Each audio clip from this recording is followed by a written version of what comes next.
I'm Rik Glauert for TaiwanPlus here in Taipei, where Taiwan is hosting its annual Ketagalan Forum, a security conference that puts Taiwan front and center of the conversation. In the aftermath of Typhoon Khanun, rescue work is underway in central and southern Taiwan.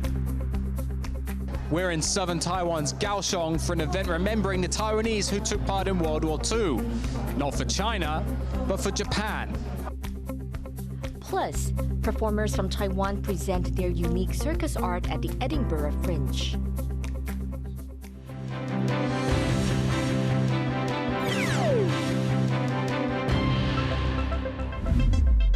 A warm welcome to TaiwanPlus News. I'm Betty Chen. International defense experts, analysts, and politicians have gathered in Taiwan to discuss security issues threatening the Indo-Pacific. Rik Glauert reports. Taiwan is hosting its annual Ketagalan Forum. It's an Indo-Pacific security conference that puts Taiwan and its concerns at the center of the conversation. Here in the capital, Taipei, President Tsai Ing-wen is hosting speakers from Israel, Estonia, Japan, and India, all weighing in on the growing challenges facing this region. It comes at a time of heightened tension in the Indo-Pacific, with both North Korea and China threatening the delicate status quo. Taiwan and its neighbours are growing edgy over Chinese military aggression in the South China Sea and towards Taiwan, a country it claims as part of its territory. It's led to a build-up of military activity and unprecedented defence spending. The forum included speeches on cognitive warfare, cybersecurity, and how to protect supply chains. 日本周辺でも軍備増強が急速に進展しており、日本は戦後第二次世界大戦後、最も厳しく複雑な安全保障環境のただ中にあります。Taiwan says it does not want war with China, but that it is determined to defend itself. Taiwan has been taking the necessary measure to upgrade our security capabilities. We have set up new facilities to advance our domestic development of naval vessels. We have taken steps to bolster and train our reserve forces. We have also made substantial investments to enhance our asymmetric defense capability. All these efforts are contributing to our move towards self-sufficiency in our national defense. Under pressure from China, Taiwan is so often denied its voice on the world stage. This conference is an important opportunity for Taiwan to discuss its concerns with its regional and global partners. But it's also a display of unity in increasingly uncertain times. Scott Huang and Rik Glauert in Taipei for TaiwanPlus. U.S. President Joe Biden has approved the first section of a trade agreement between the U.S. and Taiwan. This allows the two countries to begin tackling several problems under the U.S.-Taiwan Initiative on 21st Century Trade, including customs procedures, regulatory practices, and small to medium-sized businesses. Biden also raised what he called constitutional concerns about parts of the agreement.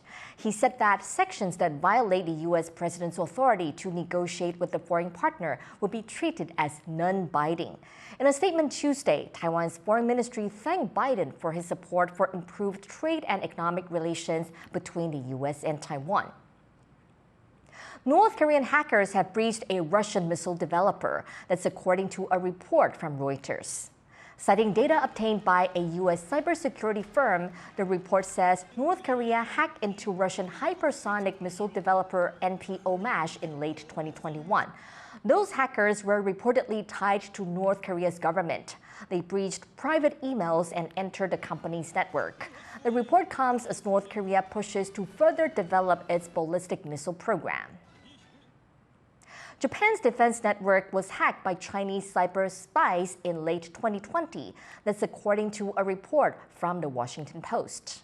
Citing unnamed senior U.S. officials, the report says the hackers breached military networks and were able to obtain information on defense plans and capabilities. One official described the attack as shockingly bad. It's reportedly one of the most damaging cyber breaches in Japan's history. For more on this, our reporter Jaime Okan spoke to Nishimura Rintaro, an independent security analyst based in Washington, D.C. This report that we're seeing says that China was able to hack sensitive Japanese defense networks. How significant is that?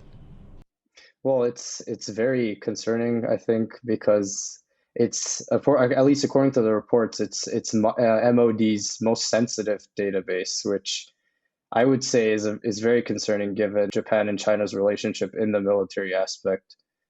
It's clear that Japan is underwhelming in the cyber domain despite its forward-leaning efforts of late. And it kind of begs the question about how far-reaching it is. It just undermines trust in Japan as an ally and/or a security partner. For anyone that's watching these developments, it's concerning to be a partner of Japan and to realize that it's been hacked by China at its most core. And there's, obviously concerns of attacks during contingencies, which I guess for this audience would be like a Taiwan contingency. If Japan is paralyzed in its state and social functions, how effective can it be in helping Taiwan? A lot of the times we're talking about more traditional aspects of warfare, things like tanks and missiles and fighter jets. But how significant is cyber attacks and cybersecurity in the sense of, are we going to see more of this from China against allies like the United States or Japan? Hybrid warfare is now very commonplace. It's not just about tanks and missiles. It's about who can dominate cyberspace and all these other new domains that are emerging. And just to give you some numbers, one study showed that Japan was on the receiving end of 900 cyber attacks per week last year. That was a 38% increase from 2021, which again shows just how prevalent the issue is becoming. And in 2021, Japan's cybersecurity strategy also mentioned for the first time that China is allegedly using state-backed hacking activities to target dual-use technologies. It's becoming a prevalent issue, and it goes beyond the counter-strike capabilities or the US-Japan interoperability issues. I think cyber is also one of those areas that the alliance will have to keep in mind going forward. And going forward, how can the United States, Japan, and other countries in the region defend against cyber attacks from China? I think the idea now, at least, is that it's not just about defending, it's also about proactively identifying these vulnerabilities. For example, and this is just a Japanese example, but the government is looking at introducing this thing called active cyber defense, which is eliminating in advance the possibility of serious cyber attacks. In one example, it would be things like reviews of supply chain vulnerabilities, looking at not just individual firms' vulnerabilities to cyber attacks, but doing that across the supply chain. I think that's something that not just Japan, but other countries would also need to do. That was independent defense analyst Nishimura Taro speaking to our reporter Jaime Okan. This weekend marked 80 years since thousands of Taiwanese teenagers were sent to Japan to help the country's war effort in the final days of World War II. Ed Moon was in the southern city of Kaohsiung for the unveiling of a memorial dedicated to their efforts and to learn more about Taiwan's role in the war. A moment 8 decades in the making. A monument unveiled commemorating over 8,000 Taiwanese teenagers who volunteered to help the Japanese during the Second World War. It's a controversial memorial, though at that time, Taiwan was a colony of Japan. Those being remembered here were not soldiers, and many were no older than 13 at the time, enticed by high salaries and promises of qualifications after the war. They were recruited to help repair aircraft for the Japanese Navy, as part of a group known as the Xiaoniangong. 93-year-old Dong Junxian is one of the dozen or so surviving members of that group. Some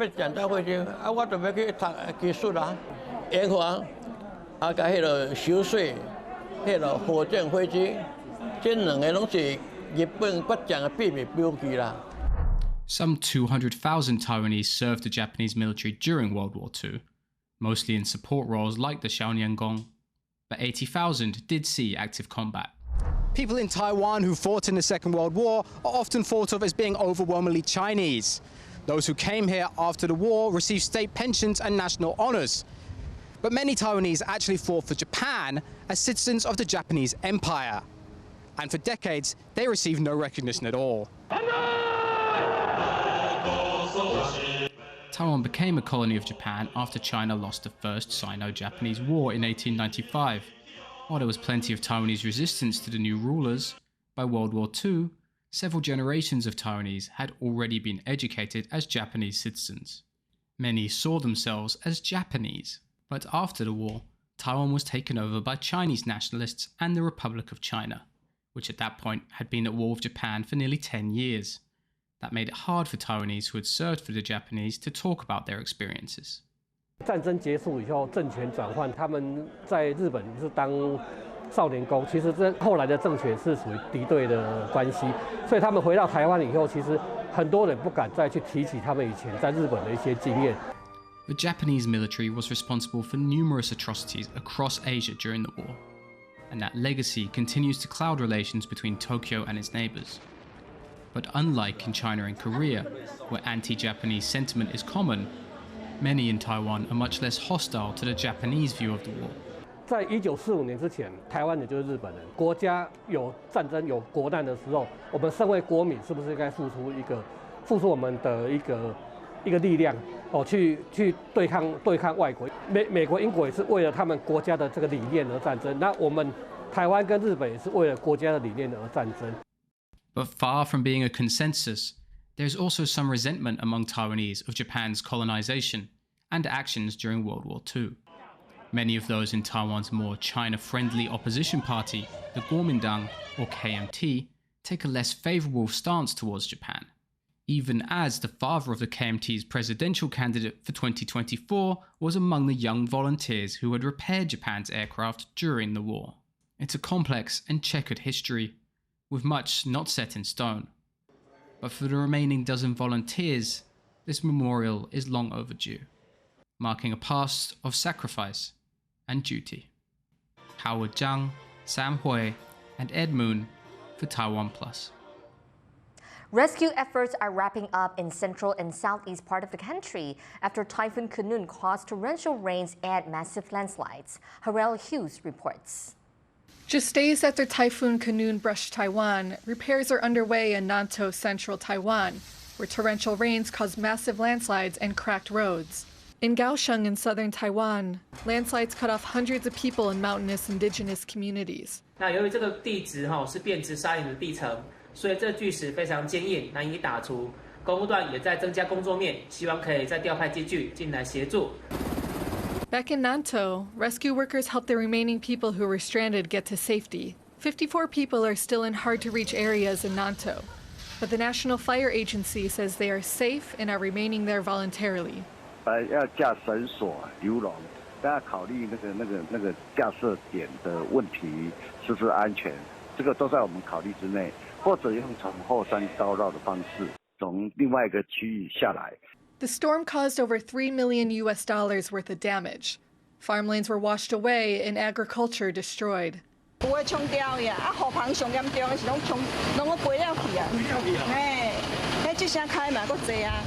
There is still a lot to clean up after the storm. Local authorities are now focusing on rebuilding the roads and bringing those still trapped to safety. Howard Zhang, Bing Wang, and Harrell Hughes for TaiwanPlus. Mayors responsible for almost 9 million people across the country are meeting in Taipei to discuss the future of Taiwan cities, and making traffic safer is at the top of the agenda. Stosh Butler reports. Can Taiwan rebuild its cities so no one dies on the road? That's the debate here in Taipei, where mayors from 3 of Taiwan's biggest cities and 2 county chiefs have gathered to discuss the future of Taiwan's built infrastructure. Traffic is a hot issue here ever since CNN published an article with a headline that described Taiwan as a living hell for pedestrians. Civic society and opposition figures have been pushing for change. And they point to the statistics. Taiwan's traffic death rate is on a par with the US. It's double South Korea's and 5 times higher than Japan's. Sweden, meanwhile, has one of the lowest traffic death rates in the world. And that's partly thanks to their Vision Zero plan, which aims for no one to die on the road. To the 2 Swedish engineers who spoke at the forum, a planner's responsibility to road users, to protect those road users, is like that of a doctor with their patients. If you're a medical doctor or a person that treats another person and that person's life is in your hands, you are obliged to use the resources you have at hand to do as good as you can to save that person's life. campaigners say Taiwan still has a long way to go. 我们在过马路的时候，常常就是在国外跟在台湾的那个感受是差很多的，好像在台湾的驾驶是视行人为无物，他有眼睛，可是他看不到行人。 But not everyone is on board with the shift to tougher traffic rules. Taiwan's taxi drivers have been protesting outside the Transport Ministry, saying that they're being unfairly punished. But activists, meanwhile, hope that forums like this can bring about lasting change, and with an election less than 6 months away, show Taiwan's politicians that pedestrian safety is a vote-winning issue. Yu Chen Lai, Justin Wu, and Stash Butler in Taipei for TaiwanPlus. Coming up after break, what would you do if you saw a spectacled caiman running around in your backyard?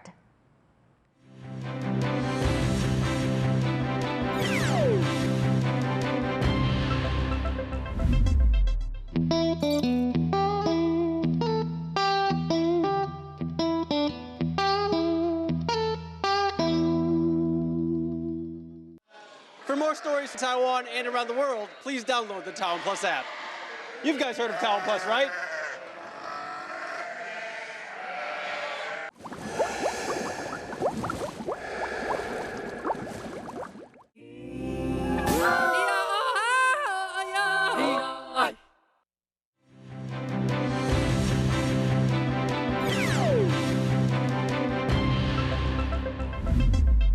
Welcome back. You're watching TaiwanPlus News. August 8th is Father's Day in Taiwan. Reporter Rik Glauert spoke to Wang Zhenwei and Chen Junru. They're a same-sex couple who successfully sued the government to allow them to jointly adopt their daughter, Roro. Their efforts led to Taiwan changing its law to allow same-sex couples to jointly adopt a child neither of them is biologically related to. How does it feel to be celebrating Father's Day this year? 因为以前都是要帮我爸爸过嘛，然后现在就会变成是跟着我爸，然后跟着我哥，然后还有喵喵，我们4个人一起过父亲节，这个感觉就很不一样。感觉虽然修法过了，但一切好像还没有到顺利，对，所以好像还对我们来说还没有那种一起跟开心的感觉。 也知道其他家庭还跟社工都还在努力中，对，比预想的还要需要再多花费一点心力跟时间。Bringing your case to court has had a massive impact on Taiwanese LGBTQ families. Looking back at the process now, how do you feel? 当初我们也不太知道我们的案例对后面会有什么样的影响。 但是现在就会很清楚知道，我们真的是比较指标性的案例，对，然后我觉得也是间接的去促进这样的法案通过，然后让大家有共识。那我觉得不只是案例本身，也是因为我们接受很多的采访，跟协助很多的游说，然后才有今天嘛，对。 然后觉得这是一个很辛苦的过程，是蛮值得的。可能是我不知道是不是跟自己也身为教育工作者有关，对啊，就会觉得说自己能够成为某一种学习的对象吗？或是某一种发挥某种影响力，觉得蛮好的。 Could you tell us a little bit about what life is like for LGBTQ families like yourselves? 因为台湾在10几年前嘛，就已经开始在学校有推动性别平等教育，有性别平等教育法。然后呢，我以前当学生跟现在的学生对于同志的接受度是有落差的。就现在的学生。 对于同志的接受度比以前高非常的多，对，就说他们能够跟同侪去讨论他们同性的情感，对，然后呢，我们现在当爸爸就是有送小孩去幼儿园嘛，然后呢，我们遇到的家长可能是就是跟我们年龄比较相近的，就是他们对于同志的接受度。 普遍都是高的对啊，他们看到我们是同志家庭，其实是很兴奋的，然后很高兴说哇，太好了，终于遇到同志家庭了。That was same-sex parents Wang Zhenwei and Chen Junru speaking to Rik Glauert. Taiwan is facing a nursing shortage as a steady stream of caregivers are quitting their profession. Nurses unions say that without higher pay to stem the flow, the medical system could find itself in serious trouble. John Van Tres reports. Taiwan's nurses are heading for the exits, and few others want to take their place. Even before COVID-19 appeared, nurses in Taiwan already had to deal with long hours and low pay. But the stress of 2 years on the front lines of a pandemic has led many to walk away from the profession. Lawmaker Chen Jingming, once a nurse herself, conducted a survey to see how bad the problem is. She found that even those just finishing nursing school are reconsidering their careers. Around 9,000 graduate each year, but only around 4,000 to 5,000 actually go on to become nurses. And with around 5,000 nurses quitting on an annual basis, the profession is just barely holding on. As a result, nursing schools are also struggling to stay afloat. 很多专科学校会觉得说，我们都不知道有没有得生存啊，那都不敢聘老师或者不敢聘高阶师资。The health ministry says it wants hospitals to improve conditions, and it says it will look at offering monetary rewards as an incentive to stay in nursing. But nurses' unions say unless pay improves, Taiwan's nursing shortage is only set to get worse. Eason Pan and John Van Trieste for TaiwanPlus. Every August, performers from around the world flock to Scotland for the Edinburgh Festival Fringe, the world's largest arts festival. This year, performers from Taiwan are bringing their unique form of circus arts to the event. Yu Jing Huang has the story.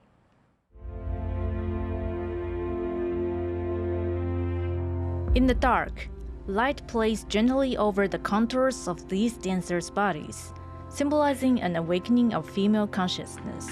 This piece, hashtag since 1994, is by Eye-Catching Circus, Taiwan's only circus troupe led by women. The performance art piece explores how women juggle societal expectations, physical autonomy, and feminism. It's just one of the shows that Taiwanese performers have brought to this year's Edinburgh Festival Fringe. Aside from offering a critical view on gender oppression, the creators also want to introduce Taiwanese circus arts to an international audience. 我觉得这个作品最重要的传递给观众感动，最重要回到自己之外，还想要让国外的观众了解台湾、亚洲目前的马戏生态，我们现在关注的什么事情，关心什么事情，然后跟我们自己现在所面对的一个性别的意识抬头这件事情。Another Taiwanese performance troupe, which also specializes in circus art, is 0471 Acrophysical Theater. Their piece Duo only involves 2 people for the entire production. Creator Sun Zhengxue hopes to visually symbolize a couple in a relationship through dance movements. The performers balance themselves delicately, exchange looks, and dodge one another, metaphorically depicting the mixture of love, anger, passion, and chaos in the ways romantic partners interact. 那它其实相较于欧洲目前的马戏，我认为是一个非常大的差异，是它用了单一的项目，然后去贯穿整支演出。然后整支演出并不是说像是以技术型的一直要叠高技术，而是去真的很扎实的在叙事上面这样子。The Edinburgh Festival Fringe started decades ago to challenge the more mainstream Edinburgh International Festival.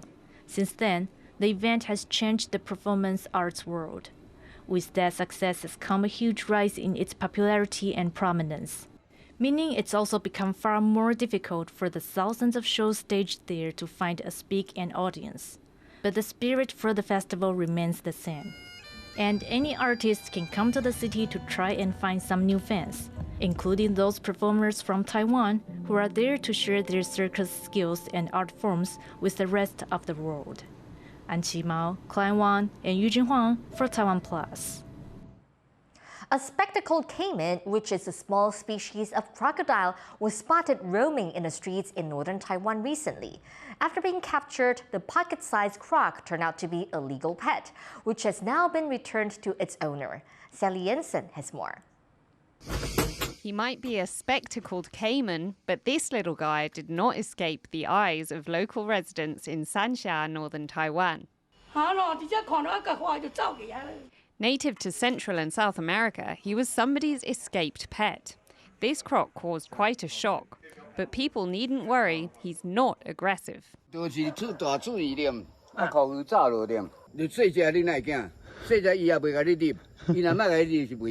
It's legal to own caimans like these in Taiwan. After catching the caiman and checking it was okay, investigators returned him to his owner.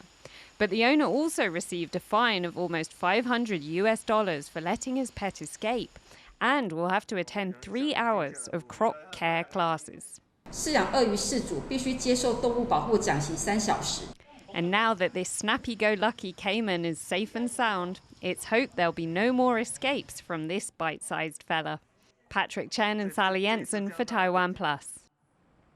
A seal has been sighted in southern Taiwan, a rare sight in this part of the world.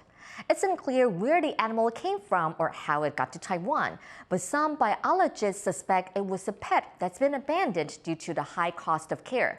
Previous seal sightings in Taiwan have been few and far between, with one from 2021 and another dating as far back as 1932. Thank you for watching TaiwanPlus News. Remember to download the TaiwanPlus app for more stories from Taiwan and around the world. Finally, today we leave you with images of the Hot Air Balloon Festival in Taiwan's eastern Taitung County. I'm Betty Chen. Take care and see you next time.